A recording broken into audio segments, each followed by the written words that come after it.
Salut à tous, aujourd'hui on parle d'un sujet qui va peut-être vous faire sentir vieux, l'argot des jeunes. Marie, c'est quoi le dernier mot d'argot que tu as dû chercher sur Google? Honnêtement, slay. J'ai vu des ados écrire « elle a trop slay » et j'étais là « quoi? C'est de l'anglais? Du français ?» Je ne comprenais rien. Ah oui, slay, c'est de l'argot américain qui a traversé l'Atlantique. Ça veut dire que quelqu'un est incroyable, qu'il a tout déchiré. Genre, she slayed that presentation. D'accord, donc l'argot voyage maintenant. C'est ça qui est fou. Avec les réseaux sociaux, TikTok surtout, les mots passent d'une langue à l'autre en quelques semaines. Exactement. Mais aujourd'hui, on va comparer, parce que le français a son propre argot et c'est fascinant. Tu peux m'expliquer le verlan? Ah, le verlan, c'est la base de l'argot français. Le principe est simple, tu inverses les syllabes d'un mot. Verlan, c'est l'envers à l'envers. Tu vois? Attends, l'envers, verlan, verlan. Oh waouh, je n'avais jamais fait le lien. Bienvenue au club. Donc, par exemple, femme devient meuf. Mec devient... Enfin, mec reste mec, mais frère devient ref. Et fou devient ouf, non? Exactement. C'est ouf, c'est fou. C'est chambé, c'est méchant, mais dans le sens positif, genre awesome. Et attention, certains mots en verlan sont tellement courants qu'on les inverse une deuxième fois. Quoi? Un double verlan? Oui, arabe est devenu beurre en verlan. Et puis beurre est devenu rebeu. C'est du verlan de verlan. Mon cerveau explose. En anglais, on n'a rien d'aussi systématique. Notre argot, c'est plus chaotique. Justement, explique-moi, c'est quoi l'argot américain en ce moment? Bon, alors, slay, comme tu as dit, ça vient de la culture drague et afro-américaine. It's giving, ça veut dire que quelque chose dégage une certaine vibe. Genre, this outfit is giving main character energy. It's giving? Mais giving quoi? C'est ça le truc, on ne finit pas la phrase, c'est sous-entendu. It's giving tout court, ça suffit. Ok, c'est bizarre, mais j'aime bien. Quoi d'autre? No cap, ça veut dire sans mentir, pour de vrai. Cap, c'est un mensonge, donc no cap, c'est la vérité. Et low-key ou high-key. Low-key, I'm obsessed with the song. Ça veut dire discrètement, je suis obsédé par cette chanson. Ah, Loki, je connais. Les Français l'utilisent aussi maintenant. On dit « je suis Loki amoureux d'elle », un peu secrètement. Tu vois, l'argot américain envahit le français. Mais l'inverse existe aussi, non? Moins, malheureusement. Mais il y a des mots français que les Américains utilisent sans le savoir. Cliché, déjà vu, je ne sais c'est quoi. C'est vrai, mais c'est pas vraiment de l'argot, c'est du français chic. L'argot des banlieues françaises, par contre, c'est une autre histoire. Ah oui, alors là il y a tout un vocabulaire. Wesh, c'est une interjection, ça vient de l'arabe, ça veut dire « et » ou « quoi ». Les jeunes disent « wesh, ça va ?» au lieu de « salut, ça va ». J'ai aussi entendu c'est la S. Oui, la S, ça vient de l'arabe aussi, ça veut dire la galère, la misère. J'ai pas d'argent, c'est la S. Et avoir le seum, être dégoûté, frustré. J'ai trop le seum, j'ai raté mon bus. Le seum, je l'entends tout le temps. C'est tellement expressif comme mot. Et puis, il y a les mots qui viennent des réseaux. Être en PLS, tu connais? PLS, position latérale de sécurité, comme en premier secours. Exactement.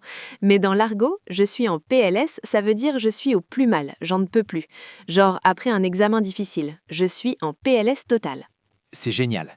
En anglais, on dirait I'm dead ou I can't. Juste I can't, sans finir la phrase. Vous êtes bizarres les Américains avec vos phrases non finies.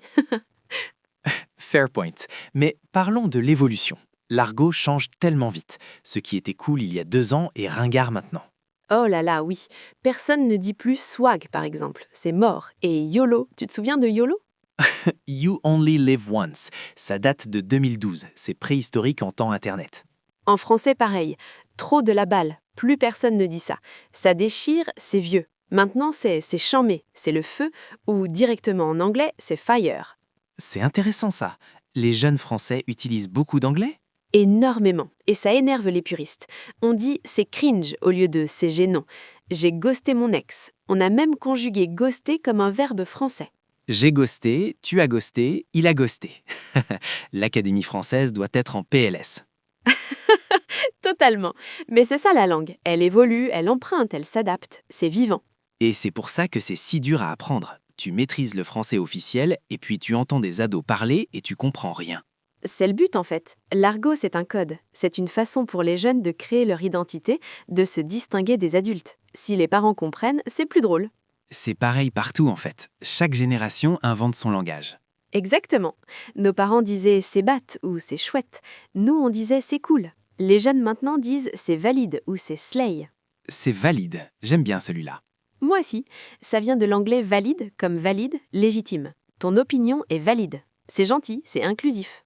Tu vois, l'argot n'est pas que négatif, il peut être créatif, poétique même. Absolument. Le verlan, c'est de la poésie urbaine. Et puis, il y a les expressions imagées. Avoir le seum, être en PLS, c'est le feu. C'est expressif, c'est vivant. Bon, récapitulons. L'argot français, c'est un mélange de verlan, d'emprunt à l'arabe et à l'anglais et de créativité pure. Et l'argot américain voyage à travers le monde grâce aux réseaux sociaux, au point que les ados français l'utilisent naturellement. La langue, ça n'a pas de frontières. Surtout pas sur TikTok. C'est l'heure du vocabulaire. Aujourd'hui, on apprend l'argot. Marie dit le mot ou l'expression, je répète, et c'est à vous. Attention, ce sont des mots familiers à utiliser avec des amis, pas dans un entretien d'embauche. On y va. C'est ouf. C'est ouf. À vous. Parfait. C'est ouf. C'est fou. It's crazy. Du verlan. Très courant chez les jeunes. Une meuf. Une meuf. Allez-y. Bien. Une meuf, une femme, une fille. C'est femme en verlan. Familier, mais très courant. Avoir le somme. Avoir le somme. C'est une expression clé. Essayez. Excellent. Avoir le somme. Être frustré, dégoûté, to be annoyed. J'ai le somme. I'm so frustrated. C'est chambé. C'est chambé. Attention à la prononciation. À vous. Très bien. Chambé, c'est méchant en verlan, mais ça veut dire amazing, awesome. C'est positif. Wesh. Wesh. Un classique. Essayez. Parfait. Wesh, c'est une interjection, comme hey ou yo. Wesh, ça va? C'est très banlieue parisienne. Être en PLS. Être en PLS. À vous. Bien. Être en PLS, être au plus mal. To be completely done. PLS, c'est position latérale de sécurité. La position de récupération. C'est cringe. C'est cringe, un anglicisme. Allez-y. Exactement. C'est cringe, c'est gênant. Embarrassing. Les jeunes Français utilisent le mot anglais directement. Et pour finir, un verbe. Ghoster quelqu'un. Ghoster quelqu'un, essayez. Parfait. Ghoster, ignorer quelqu'un complètement. Disparaître sans répondre. Il m'a ghosté, he ghosted me. On le conjugue comme un verbe français normal. Merci d'avoir écouté. Votre défi cette semaine, utilisez un mot d'argot français dans une conversation. Dites « c'est ouf » ou « j'ai le somme » et voyez la réaction. Mais attention seulement avec des amis ou des gens de votre âge. Ne dites pas « wesh » à votre prof de français. Sauf si votre prof est chambé. Exactement. Allez, à bientôt! Salut!